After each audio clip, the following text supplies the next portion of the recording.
Justin, what is the internet doing to human beings? So there's a lot of things I think that it's doing to human beings. A lot of these things have been well documented by people like Nicholas Carr in terms of our ability to entertain long arguments and read books. The internet, in a way, if you were to read Eric McLuhan, Marshall McLuhan's son, he talks a lot about discarnation. So lots of media discarnate, they kind of take us out of our body, but the internet has a way of doing that. Um, in a pretty intense manner and in a manner that we don't quite realize. And well, the internet also does a lot of fascinating and fun things. The internet is a very funny medium. Lots of things do not bear repetition on the internet. There's lots of blog posts where it's like yesterday's news. You don't go back and read them ever again. But memes and, funny YouTube videos, that kind of thing. I'm thinking about like Denver the dog, or even back in the day, the hamster dance, right, in the late 90s. All of these sort of things, they bear repetition. You're like, hey, I got to show you this thing. And in that regard, they put people into a community that they might otherwise not have had. Yeah, I love Nicholas Carr's work. So like Super Bloom was like another level of interest that to me was like so fascinating because, he starts out with this whole story of the I think, the poppies that were, blooming and everyone, comes there to get a picture of this experience to post it. Let's talk about that a little bit because I think this was an interesting experience in my own life of where I was having to like post everything and I wasn't really living it. And this is like such an obvious point that I realized like we all know, but we're all still doing it to a large degree. It's like there's not many experiences now that we can just have and be in that don't need to be captured and shared with other people in other places. And like the availability of to be able to see everyone's day is really I think it has implications that we don't fully understand. So anyway, I know you're like super into these topics and obsessed with a lot of these ideas too. So, take this wherever you want, but like what do you think we're losing? To me, there's something being lost, right? Like you can't just go to the mountains and look at them. You have to capture them and take a picture so you can show someone later. Now, that doesn't mean that taking a picture of something beautiful is bad or you should never do it. But the frequency and the veracity and the intensity that we feel like anything beautiful, anything good, anything true, right? Has to be captured and shared with one another. Like what is being lost when we live in a frame like that? Yeah, so it's a great question. Walker Percy, one of my heroes, treats of this in his short little essay called Loss of the Creature, where he talks about people going to the Grand Canyon, taking pictures themselves at the Grand Canyon because they're at the Grand Canyon and that's what they have to do. And the question is whether or not their picture matches up with what they saw in the brochure. And he writes this way before the internet, right? So this Wow. is largely a product not necessarily of the internet, all the internet intensifies and amplifies it, but it's really the photograph. Because there's this sort of, I can't be both taking the picture and be there, be present, be fully present. And so there's a sort of displacement of the real is the sort of language that Percy talks about it. So the photograph tends to be more real than that which we're referring to. It's why you have like people doing instead of holding up lighters, they're holding up cameras at concerts. And it's this idea or issue of presence and what it means to really be there. And to really be there is to mediate yourself there. What do you think about that? That's super interesting. So he was already thinking about this before like Instagram. Oh, yeah. Yeah. Yeah. So, and the other person who thinks about this too is Susan Sontag, who is really just a feisty critic. She was married to the guy who wrote Triumph of the Therapeutic. I'm not sure if you've heard of that. His name's Hmm. Philip Yeah, Reeve. that's in Paul Kingsnorth's new book. He references that against the It, machine. it's a heavy hitter. Yeah. It's pretty dense reading, but it's also very good. Anyway, she wrote a book called On Photography, where it's a selection well, it's a bunch of reflections, essays on the nature of the photograph and what the Uh, photograph does. But one of her comments that I think this is her who suggests this. It's there's a person in every photograph. So even of a landscape, there's still a person there, right? Whoa. Because they're just behind the lens, right? Yeah. Wow, So that when hurt my brain. well, it's an expression of who I am. The pictures that I take, this is me, this is who I am, and that is a fixing into a thing or a making into a thing of yourself, the core, the essence of your being. I take the picture, therefore I am, right? Like capture ergo sum. Like I take the picture, therefore I Big am. money right there. So, yeah. Yeah, so let's dive into this a little more. I've been always interested in like the development of technology. Maybe walk us through just like a quick understanding of that progression. I know Nicholas Carr goes into this, but I do think there's something to be said for kind of understanding the development of these technologies that have gotten us to a place to where today we have this little thing that's with us that captures everything of everything happening in everybody's life. Like, how did we get to where we are? And maybe walk us through even again, like when these mediums change, when our technologies change, they have implications on the human person. And I just think it's easy today to think that your Facebook, your Meta, your TikTok, like this is just how things are. This is how things evolved. And we're just here, right? But there's like a story behind technology. There's a story particularly behind the technologies we're speaking of media and of pictures and video. So maybe just walk us through how you conceptualize the development of these particular mediums and how they've changed the way that humans act, live, and think. Mhm.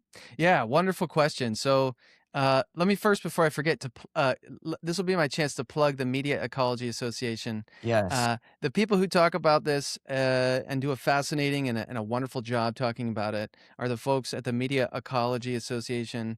I haven't been to the conference in a couple years, but they are very smart people who are talking all the time about technology. It's a great place to go and a great journal too, published by Intellect Books. In any case, Neil Postman was involved with the Media Ecology Association. You'll find lots of folks who are interested in Marshall McLuhan, these big names, and talking about technology and technological change. So, the first person I would go to if I'm talking about the development of technology, I want to have a sense of history here, and how a lot of what we're experiencing right now is really it's novel because we've never experienced the internet and large language models. It's we've never seen them before, but it's also it's kind of like we have been here before in terms of large scale technologies that have totally transformed what it means to live together, what counts as knowledge, our practices, our daily habits, our routines, our sense of reality. And so, I mean, the first major one, of course, is the spoken word. I mean, if you think about language as a technology, which I don't think is necessarily problematic, although, to use no, the jargon, it would be metabiological, meaning like language is something that grows out of our being. We have a biological predisposition to talk. But like you had mentioned how our phones like capture everything. Well, it's true they do.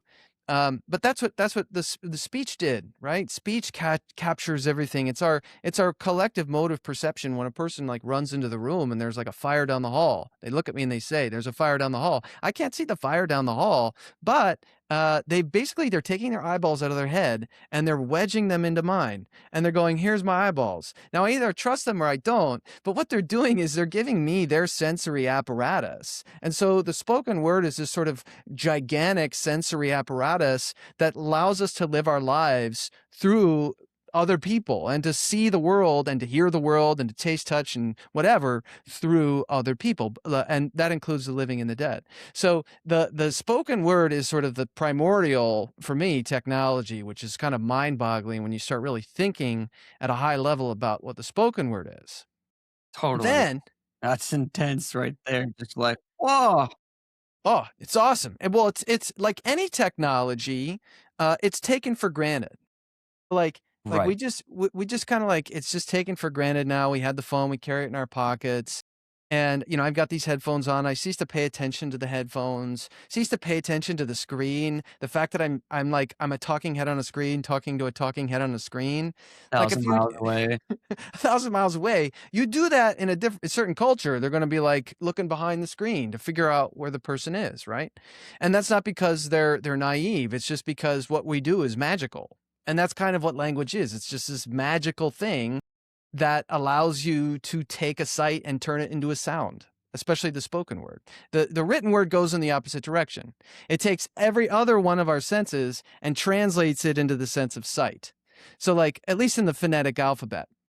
So the way that the phonetic alphabet works is like it's a translation from sound into sight. So if I were to draw the letter A for you, I'm like, what is that? You're like, it's the letter A. And you go A or ah, and you have these sort of arbitrary sounds, but that's the whole alphabet. They're arbitrary sounds that then can represent the spoken word. So it's really the spoken word that gets harnessed and captured, let's say, pinned down in a real way by the alphabet. The people to read on that are Father Walter J. Young, Eric Havelock. They're all about that transition with the advent of literacy and what that does. And it does all sorts of weird things to people, because when you get your idea, when you don't have a place to write your ideas down or to know who you are, you have to keep repeating them.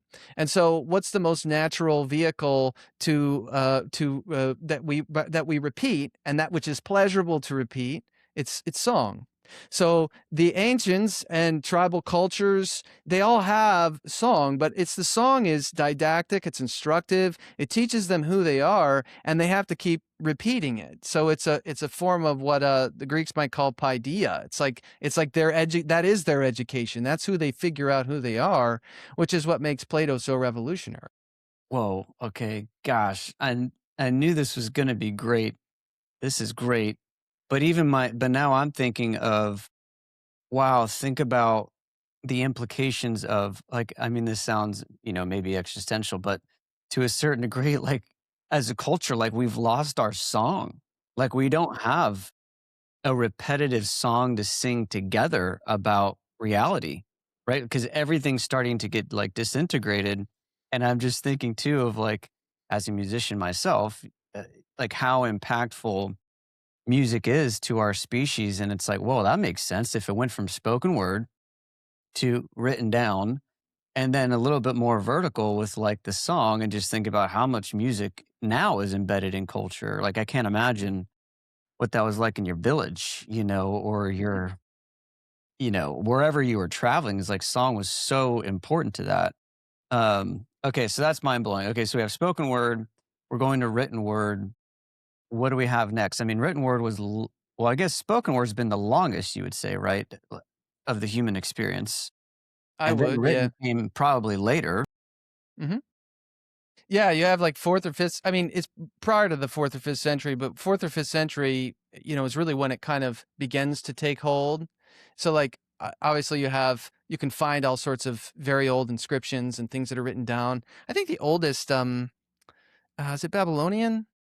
Cuneiform, I think Huh, is the oldest form of written script, and not all written scripts, of course, are like the phonetic alphabet. So like they're more pictographic or ideographic, much like Chinese, where like there's like you look at the symbol and the symbol kind of looks like what it's referring to, which is kind of cool and mind blowing. But in order to like really learn that script, takes a lifetime. And we teach children the phonetic alphabet in uh I don't know what, couple years, maybe right, less. right. And then they have access to basically everything, which is kind of crazy. But there's a guy, again, this is another gentleman. He's associated with the Media Ecology Association. Very cool dude. Very eclectic dude. Mm. Corey Anton was the first person who I ever heard say this, and I think it may have been at a media ecology conference. He's like, "You want to know how people learn the alphabet? They learn it through song." That's how you like A, B, C, D, and so it becomes a mnemonic, and then it becomes sort of part of your built-in, like you harness song to teach people the alphabet to essentially leave the oral world of sound, which is kind of crazy. Um, And I have students, like honor students, and I make them sing the ABCs, and I'm like, "Yeah, you go home, like you're in the honors program, you tell people you sing the ABCs, right?" Uh, but Awesome. but yeah, no, the and just a couple more things before going on onto what comes after the Yeah. written word, but like local cultures when you talk about song, before we started recording this podcast, we were talking a little bit about bluegrass, which I'm total like I don't understand anything about it. Trying to figure it out. Like the chord progressions are super super simple. The strumming is like, yeah, I kind of get the strumming down, and then they do this thing called flat picking where they're just hitting notes repeatedly, and it creates this really unique sound. But like you start looking into the conventions of bluegrass, uh, and like they play these standards over and over again. Like these are old bluegrass standards that are just repeated. So there's a repetitiousness to it. And typically they're Southerners or they're folks. And if you honestly, it would be very interesting to like try to correlate their access to media, new media and technology, and their local culture where the song has to be played if you're going to hear it. Like if you want to hear the song, you have to play it. And if you want to introduce songs, you have to play them in front of people. Right? Like this is even like within the past 100 years. You'd have to have enough money to cut a record if you wanted to get your ideas out there. Otherwise, you actually have to go and play it for them.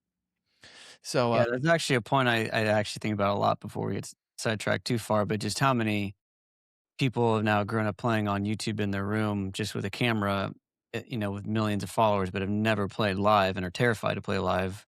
And it's like even my whole life was like I started playing music live and it was terrifying. And I was like pooping my pants at my senior year, talent show with my band and we're playing like Pepper and I'm like having a panic attack, in front of 1,000 people while I'm trying to remember the chords, it's like mhm, that these things have real implications of how, you know, yeah, even the medium of music is experienced, played, developed.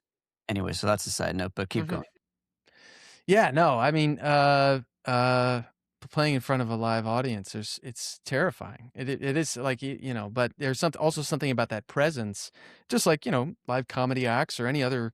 Totally. That's why Zoom doesn't work in terms of doing education on Zoom, and it will never work online education in that manner. But so after the alphabet, I mean, obviously, you have this sort of undercurrent of the image always running through. So you have word and image, which itself is a very fascinating, like how do the words and images react or relate to one another. E.H. Gombrich has a bunch of wonderful books on this. Art and Illusion is a great book. He also wrote The Story of Art. But like, what is it that at a certain point in time, like, did the Egyptians just not know how to draw images? Were they just not very good? You look at that, you're like, what? This is they're both their feet are like are facing the same direction, and like it's just weird. But then you compare that to something like Cubism, and you're like, whoa, there's like some weird overlap here. Does Picasso just not know how to paint? But at a certain point in time, right, you have the Greeks, and they move towards this sort of representational realism. Things become more and more intricately representative of the visual world. And if you were to ask somebody like Marshall McLuhan, why is that? Why do the Greeks really get interested? They move away from this more abstract Egyptian, and why do they begin uh, doing this more realistic stuff?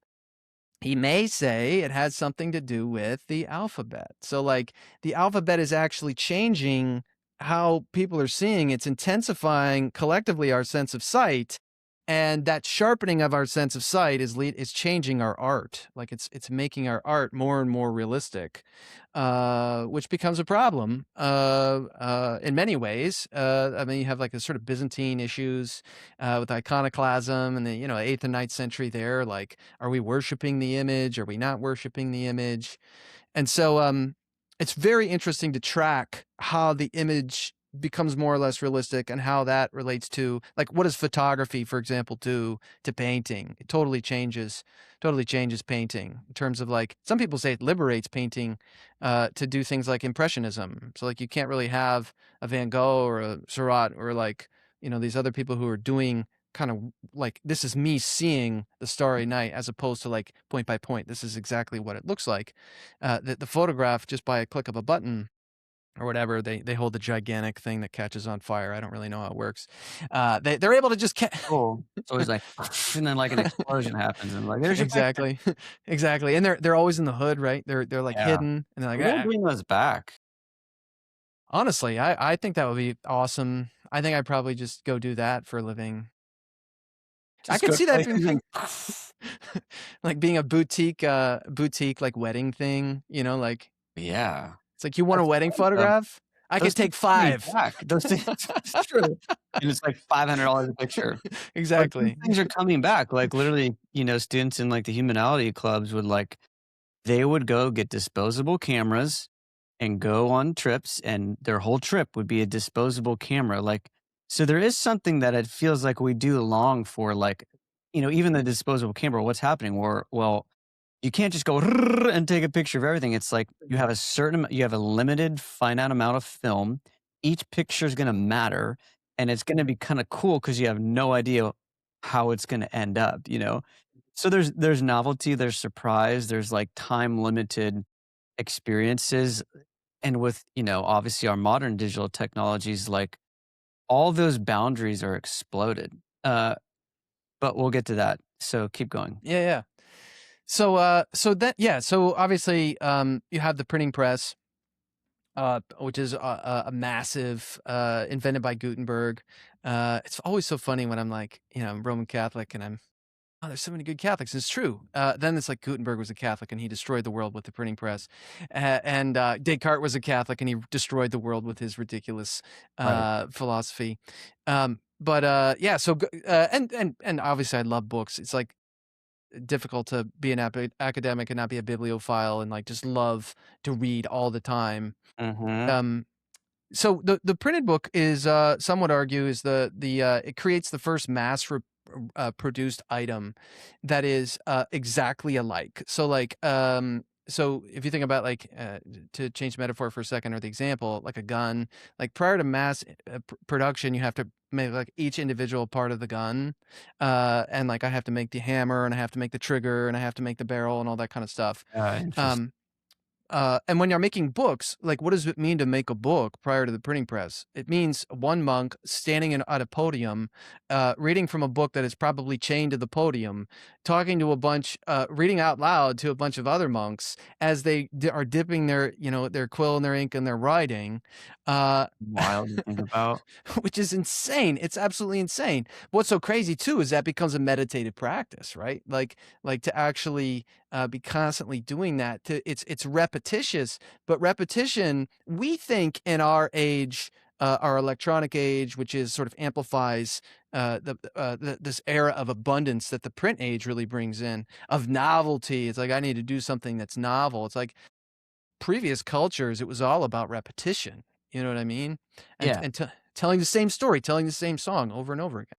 So true. And just thinking about too, like all the data coming in about like just different cognitive capacities, memory consolidation, other parts of the brain that are atrophying like right now, like as we speak, data coming out on AI, like, students' brains atrophying in certain places because they're not thinking, and then thinking about their days, like literally just the reps of oral tradition and memory and having to memorize these stories. It's like, it is sad. I mean, even myself, like I think my memory is not even close to what it ought to be Mhm. because even I'm still engaging in a lot of the digital realm and probably not allocating enough time to just, the reading repetition. It's like constantly new readings, but yeah, thinking about a month, like thinking that that's their day, we're like hyper productive and trying to get all these things done and launching all these things. And these guys are literally just like chilling in a monastery, listening to a dude, and they're just like writing it down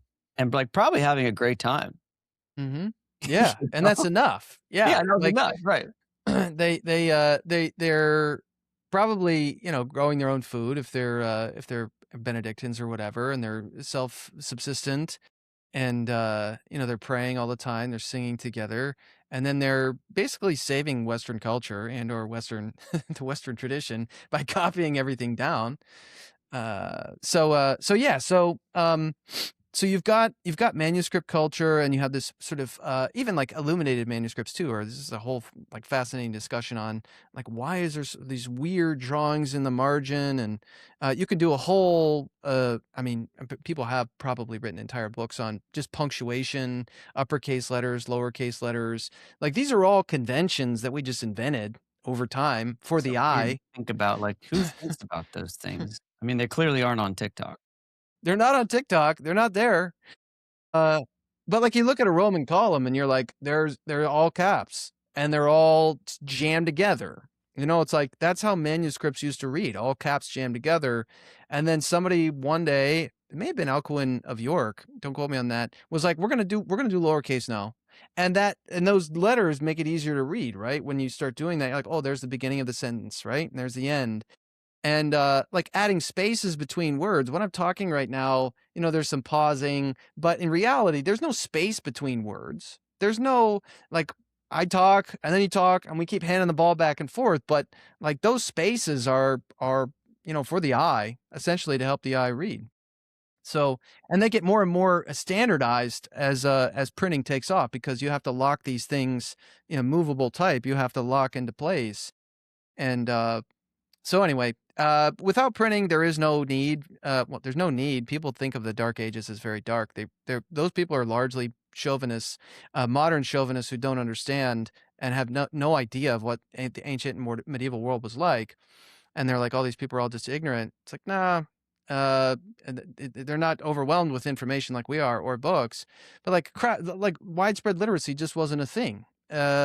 Because you don't have this wealth of books that you need to make sense of. National languages are also not a thing. So like dictionaries are not a thing. What is the meaning of a word if there's no dictionary?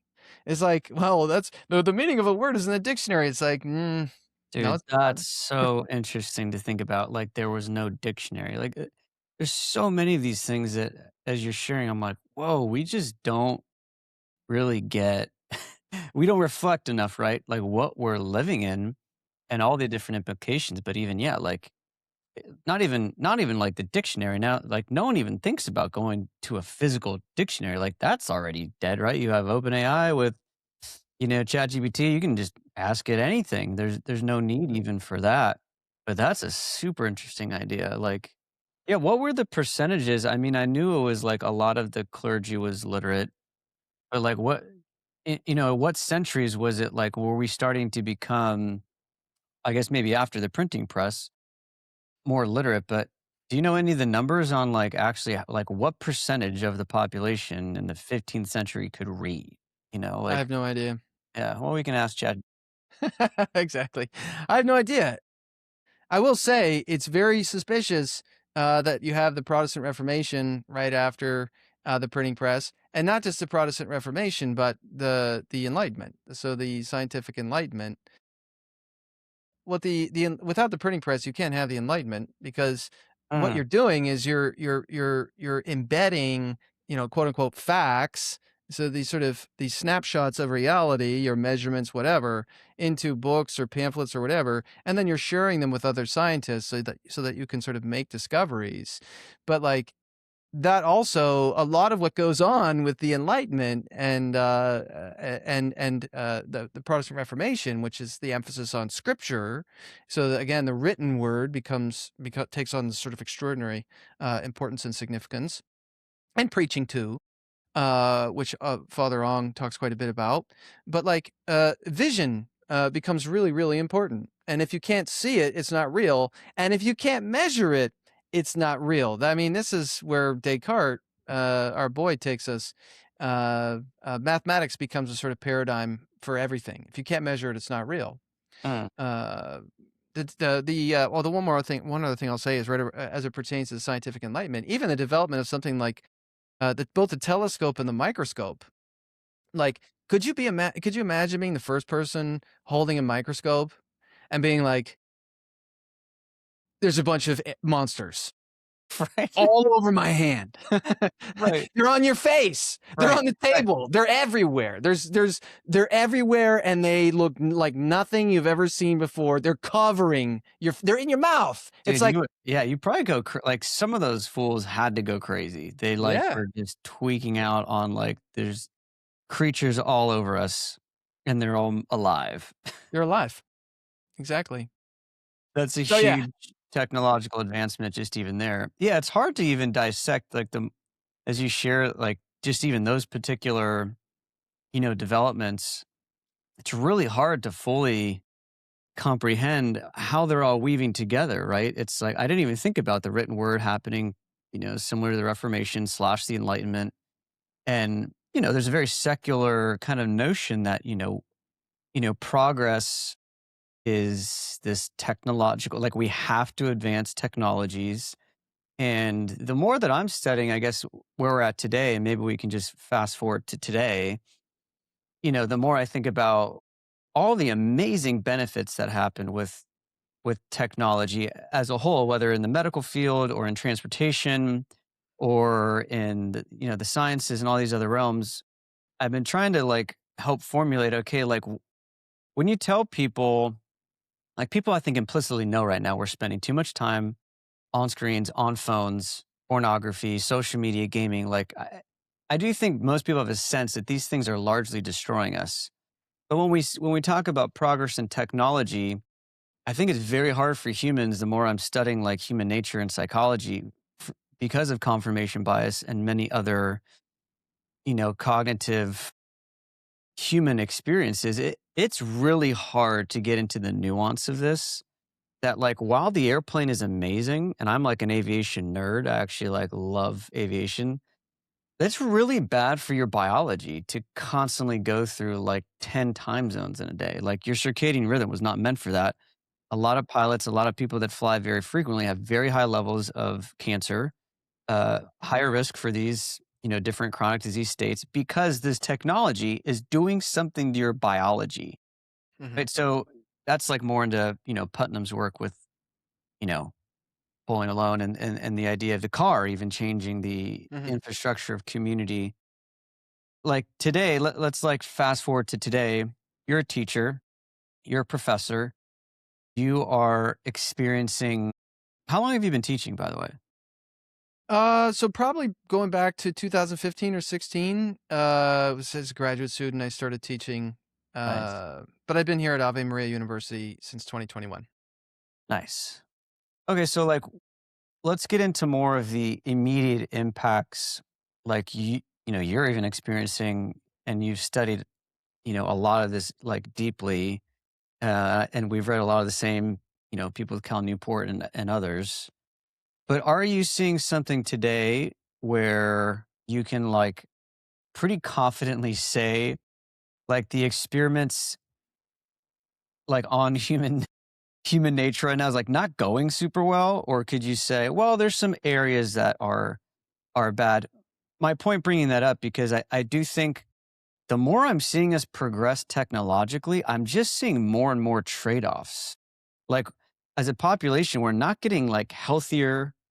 Almost everything's getting worse for the human person from my study of the literature, whether that's mental health, suicidality, relationships, marriage, fertility, population decline. Like I'm not seeing a correlation between every technological advancement being the best thing for the human person. So I know I just dumped a waterfall of ideas on you, but I do want to start to hear a little bit of your articulation of like what you're seeing today in your own work, and maybe even comment a little bit on my hypothesis.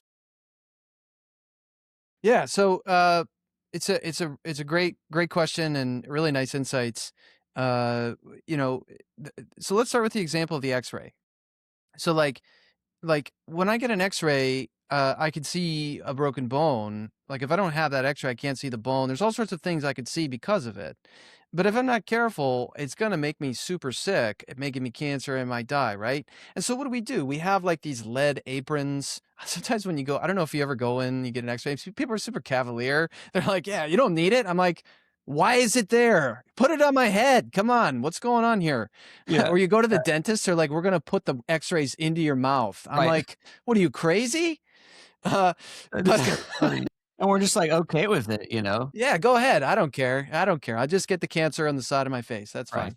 But like technology, as opposed to say, giveth and taketh away, right? Like he's punning on God there, right? Like God giveth and the good Lord giveth and the good Lord taketh away. But there is something about, technology doing something good, or extending one of our capacities, like the ability to see broken bones, but also taking something away. So, in this particular case, it could be your health. But for me, it's really the awareness of what it takes away or those unintended consequences that is really important. So, like, and also the fact that we have to live with these things collectively. So, like when you get the car, the motor car, it's also you get roads, and those roads are going to destroy the local habitat, and they're going to bring people to your community that you maybe don't want there. You maybe just want to live isolated with nobody with you. Now all of a sudden there's a road, it's nice and paved, okay, and it's just running to your home. It's like cars give you choices. Somebody the other day was like praising Eisenhower, and they're like, "Yeah, highways are great." It's like, yeah, highways also kill a lot of people. There's also you get your choice between 2 or 3 highways, like, you take your pick, but you can't, like you can't do everything with the car. You're gonna have to travel on certain roads. You're constrained by that. You get urban sprawl, and you get all these negative consequences, and when people are, like they feel like they have this need, there are 2 problematic needs or problematic things that go on when people think about technology. One is to be like, "It's just neutral. It's just a neutral tool. It's Dude, just." that's what I hear everywhere. I want you Yeah. to speak to that a little bit if you can. Oh. Well, I call it the tech idiot paradigm. So it's the tech idiot paradigm, and that is largely I'm just lifting that from Marshall McLuhan. I write, by the way, so this is me plugging my blog. Plug it, man. I have I a don't even know Substack. blogs are cool. Oh, there's a Substack, great. It's teachdelightmove.com. So those are the 3 duties of the classical oratory. They needed to teach and entertain and move the audience. But I have a short little essay where I talk about the tech idiot paradigm. And essentially, it's like the conventional response, McLuhan would say, to technology is all that matters is how you use it. That's all that matters. And it's like as I tell students, it's like, yeah, you could write your name on the ground with the flamethrower if you wanted, but why not just use a pen? So like there are certain things that technology is really good at, like clearing brush, and maybe not for like warming up your chicken. Although maybe at the wedding, maybe we start a wedding business where it's like you have the old school cameras and a Dude, I love flamethrower that. for the chicken. Dude, Uh, this is actually okay, there's a whole business model there. We'll talk about that later. yeah, yeah. So ultimately, it's an awareness of the limitations of these technologies and the fact that they're not neutral. They are biased in certain directions. It's like, like there is something to be said about the fact that like assault rifles with bump stocks can in fact shoot more bullets than like a what do you call them, like with The like the old musket? school the muskets. Yeah, this is exactly. So We'll have those at the wedding. yeah, Yeah, exactly. muskets Oh, with the with the there's a lot of fire explosions. Dude, oh, these yeah. things could be amazing. There's a lot Yeah. of it's a lot of stimulation there. It's That's good. what I'm saying. There's some sort of, it's photographable, right? People will be Right, taking right, lots of photographs of the person taking the old photograph, right? right. And that's the irony, it circles back. Um, but it's really, first of all, so it's that, yeah. It's the tech idiot paradigm. It's all that matters is how you use it. And I add with a caveat, like it does kind of matter how you use it, but it tends to be overemphasized. People tend to overemphasize, oh, ChatGPT is just a tool. It's just a tool like any other tool. Calm down. Just pump the brakes. It's just a tool. And then you're like, yeah, the email is just a tool, right? You like checking your email all day? You like email? You know what work is? It's clearing your inbox. How about that for a tool? That's just a tool. Email's just a tool. Yeah, sure. Yeah. No, there's a long rabbit hole about email we could go down. Okay, keep going though. This is really good. So this is So like, yeah, there's trade-offs to the there's to the car, to the highway, to the flamethrower, to the pen, to the phone, and yes. they're not neutral. They're not neutral, and we need to be aware of what we're paying for. That's what we need to be aware of. So, like, there are times where I just wanna, like, read Wendell Berry all day and be a Luddite. I just wanna be like, I feel "Dude, that. they had it all figured out." I brick my phone. I get the most intense app block. I'm like, just the notes app, text, calls, alarm, that's all I need, and, yeah, just let me stare at the wall and be bored all day, because then I'll be creative and come up with ideas. I listened to this YouTube video the other day. The guy was like, I don't want you to like or subscribe." Like real whispery, "I don't want you to like or subscribe. I want you to go and be bored. I want you to go do nothing." And it moved me. I was like, Yeah, that "Yes, was I'm gonna kind of get." my plan. That was, like, honestly my plan, so he already beat me to it. It is the right plan, I think. Yeah. Because I don't know, when we're constantly watching YouTube videos all day, which I watch a lot of YouTube videos, and Mhm. I listen to lots of podcasts, and I like to write online. Uh, at the end of the day, if you're just consuming everybody else's stuff, you're not making that local music in your bluegrass community. You're not doing things locally with people that you can actually be, a community with. So it's really the thing that really gets hit pretty hard is the community. And we end up as these sort of floating, dithering little atoms that don't know how to live together. That's interesting. So, what I'm hearing you say is that there's not like, and this is true. This is why this is very hard for humans to think through these things. This is very complex in delineating whether or not a technology is being used properly as a tool. I do think Gaia Bernstein's book, Unwired, she goes into how actually these, particularly smartphones, particularly for children, like there is what they would call an abusive design element. Like they are exploiting things in the human person on purpose, right? So this is what's hard. Like the knife or the gun or the car isn't necessarily imposing this like purposeful trade-off, right? But it gets a little weird when you get to Instagram and the phone. Hmm. And these things are designed, they're not neutral. They were designed by a designer with an intention, and that intention has effects. And for Hmm. me, pornography had a huge effect on my life as a kid. I mean, it ruined a lot of things. At the time, right, it was healthy, it's normal, but when you start to like break down even like pornography, it's like the weirdest freaking thing. Hmm. Start to break down these other digital experiences, it gets all really weird. It gets all Hmm. really confusing. So I think for your average person, it's hard to think deeply about how these technologies are interacting us, what they're taking away, what they're giving, and then how you use them really does matter. Hmm. So what are you seeing? I think we strayed a little way from it, but like what are you seeing in the student population today? Like as a professor, unpacking these ideas, like we could talk about this for like 3 hours and maybe one day we will. But like on Hmm. a regular basis with students, are they can you see the cognitive, relational, spiritual impacts of our modern technological world, like as a whole? And if so, like speak to that a little bit. Yeah, it's really kind of strange because, like my students are digital natives, but I kind of think of myself as a digital native. Yeah. Like much like you, I grew up with the internet, and I was talking to my wife the other day about AOL. Obviously, they have TikTok, and they have the quote unquote, if we think of media as drugs, the drugs are harder today in terms of Yeah, we how have the it's. same we have similar drugs though. I had MySpace and AOL Instant Messenger, and I was messaging, behind the screen like, "Hey, you're Hmm. really cute. Let's go to recess Hmm. together." It's like, Hmm. that's still weird. That's right. Yeah, no, I think the students are keyed in. I think a lot of the students are keyed in on how bad it is.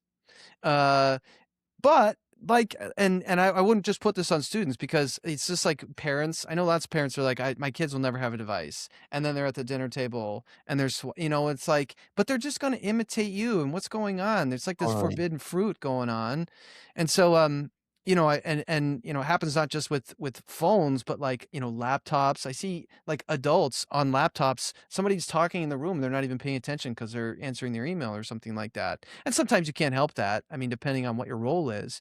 But lots of times people are just ignorant of how the technology is changing and are altering the interaction.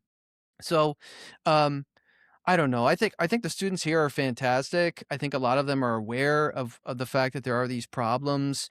But the question is how to talk to them about it and how to get them out of it, which is why I think humanality is such a cool and important project because the technology, like what you're saying is to me, the technology is like it's like, well, what is our metaphor for digital technology? I think Matthew Crawford hit the nail on the head. It's kind of like the slot machine. It's like the slot machine, like the way that slot machines are designed to get old people to stand in front of them until they poop their pants. Uh, and Is that a real thing? so that I so they mean, I don't. can't imagine that happens. I mean, kids are pooping their pants with diapers playing video games, you know? Yeah, so they wear the diaper because they wanna make sure they hit, and but it keeps Cool. them. I mean, it's crazy the way that the attention is, you're just sucked into the vortex of the machine, and there's really no way out but to destroy it.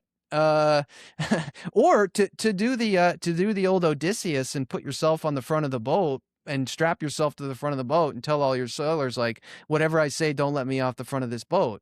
As you're, sailing past the sirens.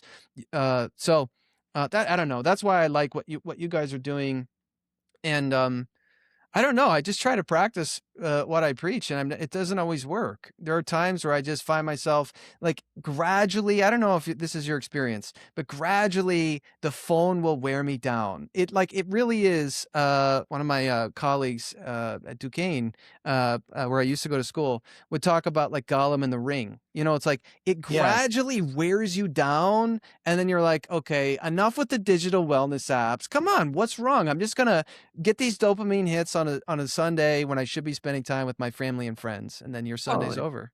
Yeah, no, I mean, I went flip phone 2 years, 2018, 2020. Flip phones kept breaking, went back to a smartphone.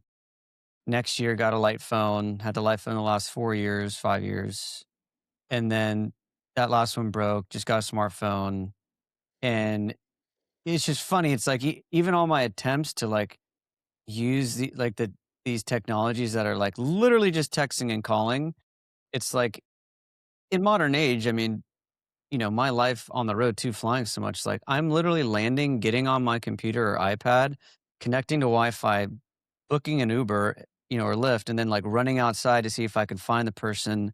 I mean, dude, I have, like, endless stories of getting lost and, like, just stuff that is just it's nearly impossible right now to live without a smartphone. I mean, and most people, because of the conveniences, and I am, like, definitely, like, I know the trade-offs deeply, it's like, this thing does incredible things for me on multiple levels, but already I can tell it's like, "Oh, I could listen to another podcast now." Where before with my light phone, I didn't have anything. I mean, dude, my car rides are silent. I also don't have, a wife or children yet, so, like, a lot of my time is with me, and I can either escape that, right? I can go into content world and go into podcast world, and I've taken many long car rides and plane rides and stuff where I don't listen to anything, and I still feel like I get some of the best ideas on long car rides with 0 anything, and it's like, we have an aversion to this, right? There's tons of studies. The Harvard study is probably the most famous one of,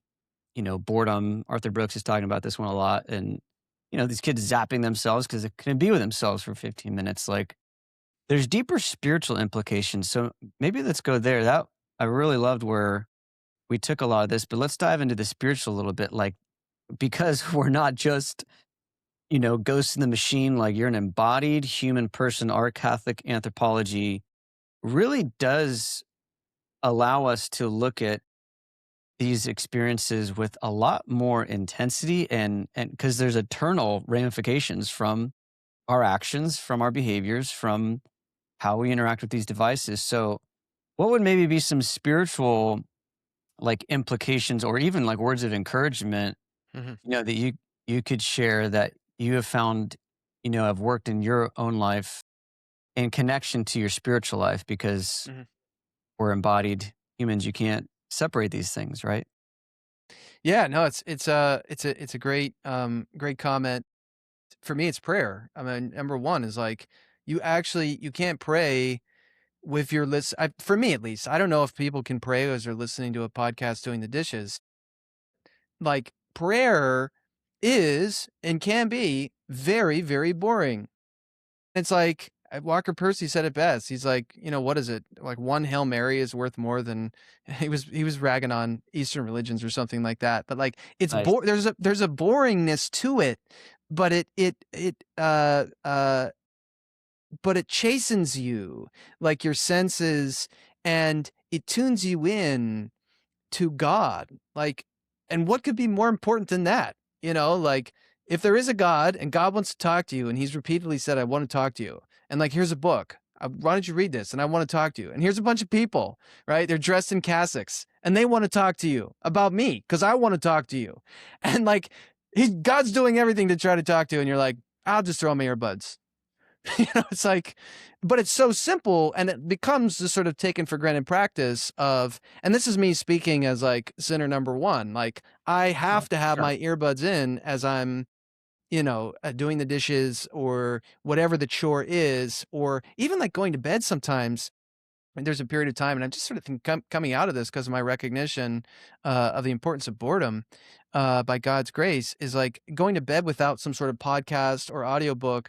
Like if you have intellectual inclinations, like some people they have the more carnal, right? And they're like, it's like they're addicted to pornography, but like there also is this sort of addiction people can have to like constantly, it's like curiosity is a vice. It's like constantly filling your ear. And then when you're constantly filling your own internal dialogue with other people's voices, the people's voices in your immediate milieu that might otherwise be reverberating throughout your consciousness, what you're going to say, how you're going to say it, or your own voice. Like I don't know, for people, I would recommend get a creative hobby. Like play music. I find students sometimes they're like in their 20s, early 20s, late teens, whatever. And like I don't play any music. I'm like, you should play music. It's like it's not the barrier to entry is very low. Like get $100 guitar, $200 guitar, and learn how to play music.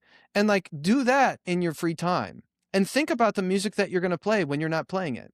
And let the melody play in your head like when you're getting ready for work or whatever that you're going to do. And like your life will become enriching when you learn how to do that. And that Yeah. doesn't involve, consuming media all the time. There's two really important points to that. And I had the exact addiction. I had a legit addiction to information, and my levels of curiosity are so high on so many different subjects like finance, like money, like the economy, like nutrition, like sleep, like biohacking, like philosophy, like apologetics. So the internet became a place for me where it's just endless consuming of content. And I've actually shared this a few times in some of my presentations, and people are like, oh, like, when you speak and you're speaking to a class and some things hit and some things don't. But I've just shared this, and this was my experience, but I was more interested in consuming content about God than being consumed by God. Hmm. That's bad.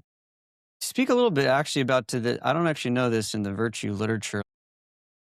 Talk to me a little bit about this curiosity being, uh, actually, it could be a vice. Cause I mean, to me, that's like my number one problem. I can't, I feel like this is millions of people's experience today, right? Like, even this podcast, this is what's so weird about entering into the internet right now. Like, we are in a realm where, like, maybe the person listening to this right now ought to not be listening to this right now. Hmm. Yeah.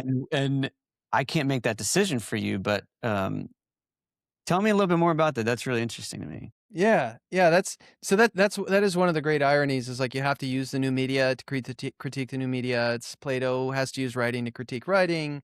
And for me, I think of it's kind of like if we can get people to like skip like a rock off the surface of the platform, it's like maybe we've done our job. So like maybe somebody stops listening and they're like, I'm gonna go be bored now. It's like maybe that's the thing that is actually best for their soul. And the Like, way that Aquinas talks about curiosity, I'm not like a Aquinas scholar or anything like that, but it's pretty simple. It's just like it has to do with the virtue of temperance and moderation. And it's like you can eat beyond, eat to excess, and you can consume knowledge to excess, and that's not good. You should try to be moderate. Because there's a certain pleasure to learning, right? Like, Right. in fact, Aristotle and Aquinas, they would talk about like food. If you eat to excess, you begin to hurt, like your stomach begins to hurt, whatever. But when you're reading, it doesn't actually turn into pain quite yet. I mean, you can get exhausted or fatigued or whatever, but you really could end up spread very thin. So you really need to be reading and watching what you need to be reading and watching, not everything. And the question is how to discern the difference, right? And that's where wisdom enters into the picture. Like, how do I discern what I should be listening to and what I should not be listening to? So, I mean, I'm fascinated with that reality because that's what you need practical application today. Because in one mhm, day, I don't know if this was in Nicholas Carr's Shallows or something else, but in one day, there's like, 1 million downloads of like a new podcast. There's more information released into the internet in one day that you wouldn't be able to consume all of it the rest of your life, essentially, right? Just like mhm, literally today on the internet, there's enough YouTube, podcasts, movies, entertainment. You would not be able to consume all of it, right? So you do have to get really practical. And then obviously from a theistic, Catholic Christian perspective, like it really does matter what you listen to. And I hated being told this as a teenager and as a kid, like trash in, trash out, like what you look at matters and blah, blah, blah. And I can totally tell how with the internet today and the forms that it's in, these boundaries of what we are learning about, hearing about, entering into different people's stories and traumas and dramas. And I mean, there is something to be said about setting incredible limits on your technology use on multiple spheres, like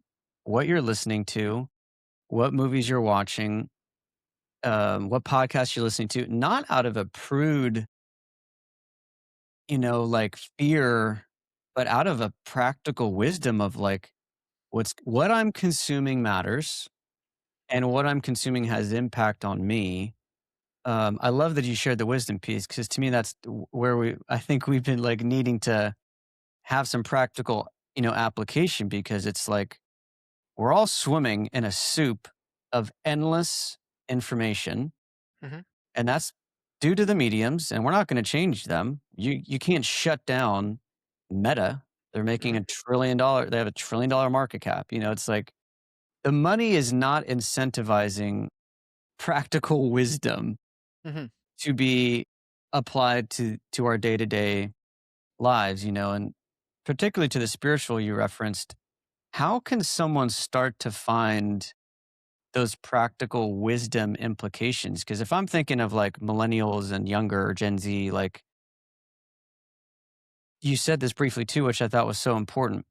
And again, this is even our voices going to someone's ears right now.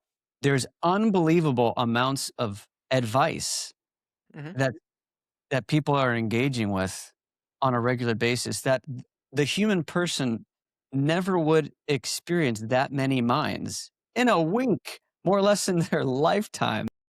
So, how do we start to unwind some of these areas? Like, what would you say to the person that's like just listening to every new guru and talk and like priest and influencer? Like, how do you start to go more inward, discover really who you are and who God is in you, while also utilizing the amazing gift of maybe a conversation like this?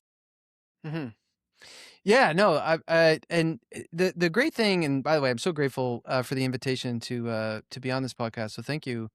But the way that dialogue is a form of participation. And that to me is kind of like if I'm thinking practical wisdom, what would I tell people? I would tell them, don't be a consumer. I don't want to be a consumer. I don't want to be a consumer anymore. I don't know about you. I'm tired of being a I consumer. mean, dude, I feel that. That's why I like started a podcast because I'm like, I'm so Exactly. tired of listening to them. I just want to ask people things that I want to ask people about, which maybe is Exactly. a little selfish, but also me producing. Exactly. So be a participant in the conversation. And Mm, if it means recording it and sharing it with other people, cool. But if it means not recording it and doing it in your local community and having a reading group where nobody records anything and nobody goes, "Hey, let's monetize this." And nobody goes, "Hey, we could have a cool podcast." It's like the first person who does that gets shot with the musket. right, Boom, right? That's it. And somebody takes a picture, you know? right, right. Uh, And then they get but hit with the that's flamethrower. exactly. We cremate him, right? We're we're Yeah, encouraging violence. We do not encourage violence on this podcast. exactly. This is all Um, metaphorical, it's all allegorical. metaphorical. You have to destroy the evil spirits, right? Right. That wanna hem you in, and in a real way. I think we watch. Like, here's the deal. I had a mentor in graduate school who was like, "I don't like watching sports."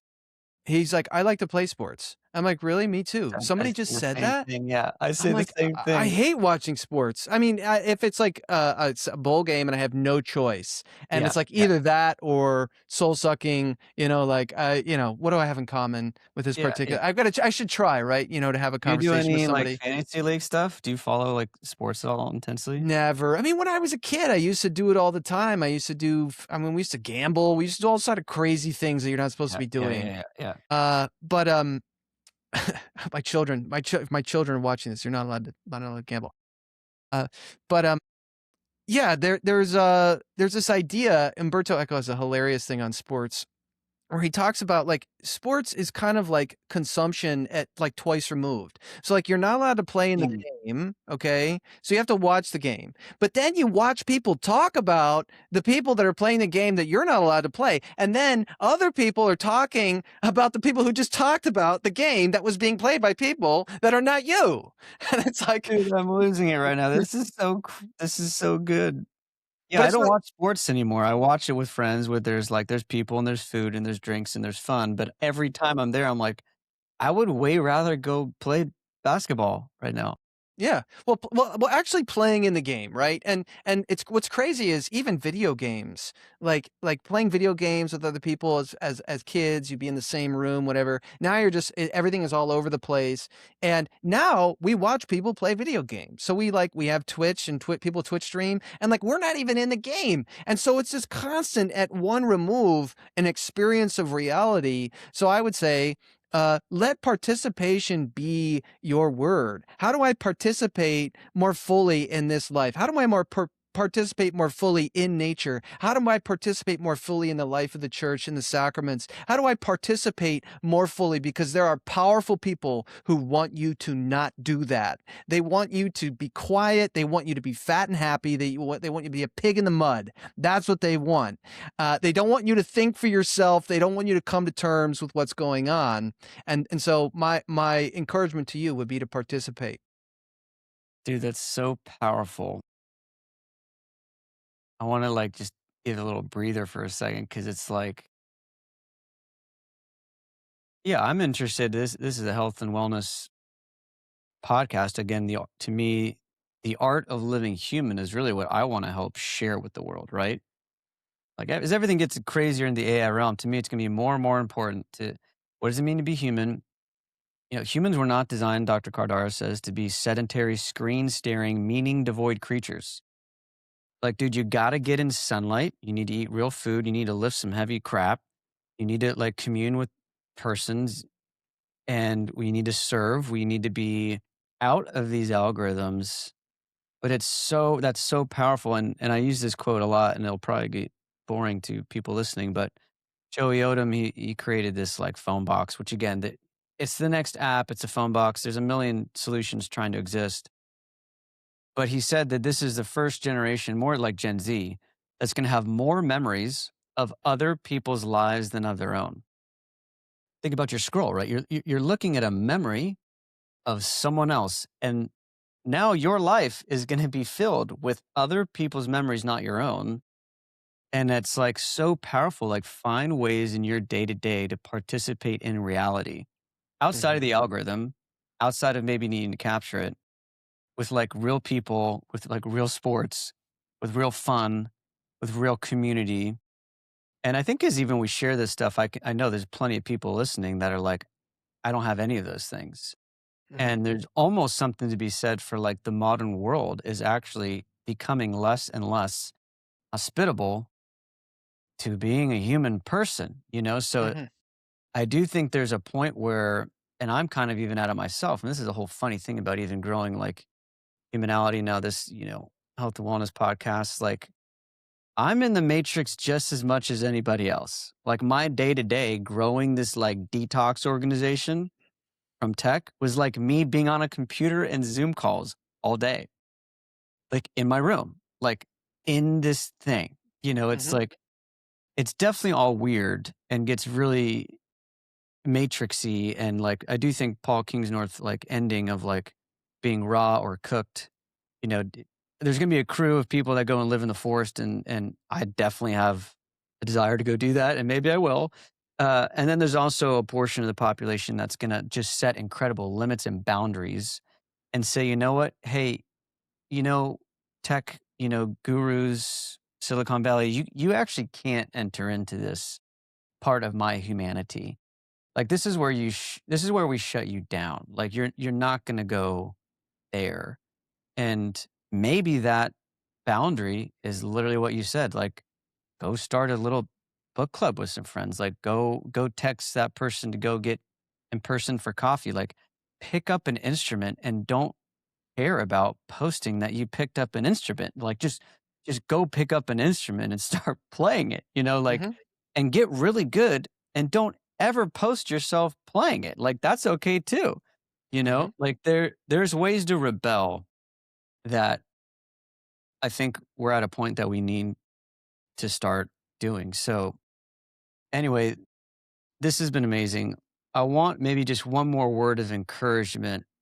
I love the participation application because it can help a wide variety of people. But maybe what would be one more word of encouragement? Like you're even sharing your own ways where you're trying to like use the tech, get more connected with God, not get sucked in. What would you maybe say to the person, even in academia, maybe teacher, maybe professor, that's sucked into these realms as well? What would be maybe one more word of encouragement on how we can learn the art of living human?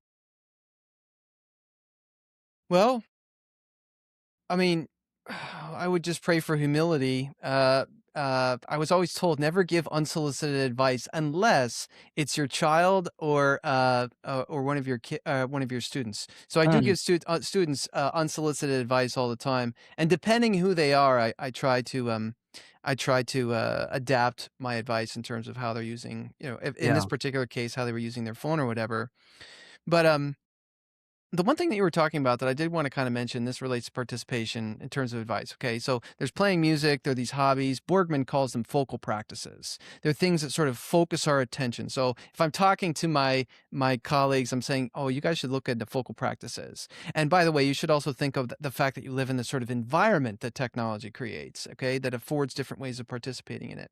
But the one thing that I introduced to students not long ago, which totally blows people's mind because you're not supposed to do it, is you wanna shock somebody, go outside and pick up a vegetable or plant that you find on the ground and stick it in your mouth and eat it, and watch what happens.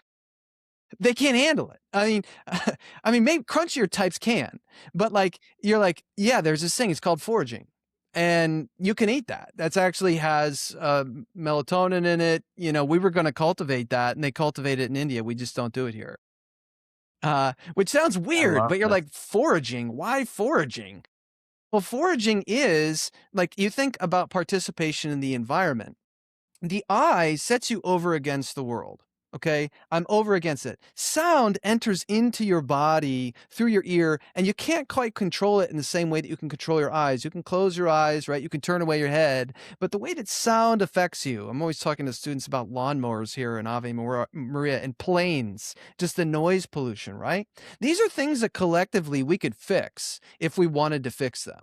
Like the fact that we have lawns are conspicuous consumption. Here's a bunch of property that I don't have to use. and that is just for display. And there are hundreds of thousands of people that just cut lawns all day. Like someday we're going to think about the people who cut lawns, which, and I have respect for them, right? They're human beings made in the image and likeness of God, but we're going to think about them as so we think about people who made the pyramids. We're going all day. That's what they did all day. For what purpose? That's Right? such a mind-blowing point. Sorry, keep going. So there are things. So anyway, we're talking about sight and sound, all the different ways we can participate. And these are practical things you can do. Tactile, right? When you're playing music, there's something tactile, like I'm changing the tone as I'm moving my hand. But when it comes to eating, right? Like eating together, like companion from companis, which is with bread. It's like you break bread with another, you cook for another person. Mm. It's like there's something about this is something that God has made.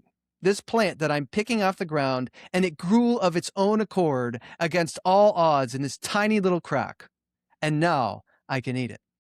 That is the glory of creation, which you didn't make. And that's what we need to remember. We are not self-caused. We did not make this cosmos. We found ourselves here, and it is very strange. Again, as Corey Anton would say, there's a giant fireball in the sky, and there's a bunch of wild animals running around eating each other. And we simply go, yeah, everything is normal here. I'm going to go check my email. It's like, nah, your life is a mystery, right? And once you recognize it's a mystery, that is the most practical thing that you can know, because then you can become a mystic.